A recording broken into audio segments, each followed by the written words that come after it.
Azul et Mazirin, Azul et Mazirin de la Kabylie s'exprime. Je vous passe mon Azul depuis Agadir, la capitale culturelle des Mazirin de Maroc. Voilà, enchantée.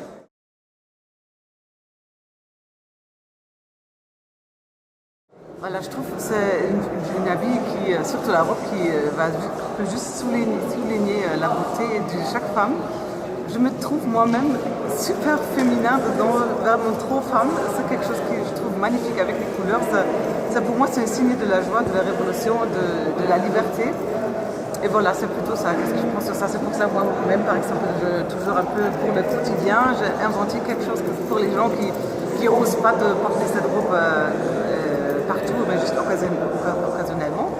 Et voilà, c'est ça. Voilà. Il faut que ça soit visible un peu partout.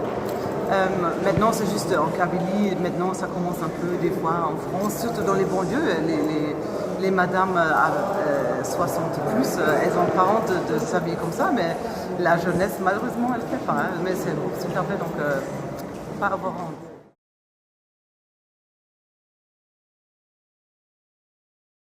J'ai le conseil de se montrer, d'être visible. Je parle toujours de la chanson Aziza de Slimane Azem qui dit au début dans sa chanson qu'on est dans une grande foule, voilà, et on ne se reconnaît pas à la fin. Je trouve que ça c'est le plus grand problème, que même par exemple il y a à Paris beaucoup de cabines, mais les gens ne se reconnaissent pas. Et un moment où ils se reconnaissent, là il y a directement un lien, un groupe. Et j'ai remarqué ça quand par exemple j'ai marché en Kabylie, il y a certains gens qui m'ont parlé. Ils ont continué à parler et une heure je suis de retour, une heure plus tard, et ils ont toujours parlé. Je trouve que c'est un truc super beau, donc je conseille de se faire visible comme à Mazir, voilà, avec quelque chose de voilà comme ça c'est juste par exemple une Agus, on a comme ça aujourd'hui avec nous.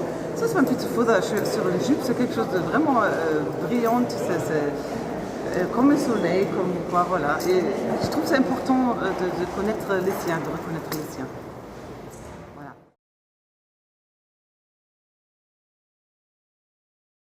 Bien sûr, j'étais en Kabylie en 2010, 3 semaines, donc je connais un peu quand même. Et par mes amis aussi, un peu, voilà, à Paris, il y a plein de gens de Kabylie, donc je suis vraiment bien intégrée, même quand je ne suis pas présente. Et ça me manque vraiment.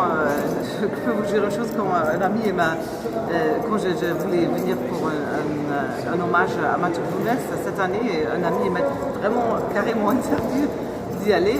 J'ai pleuré 2 heures à la maison, j'étais vraiment tellement triste que je me sens quasiment exilée, hein. Même si c'est pas mon pays, je me sens tellement attachée à ça que je suis très très triste pour ça. Mais bon, ça reste bien sûr le premier moment où je pense que c'est bien, c'est le moment où je vais bien survenir, tout de suite. À tout fan.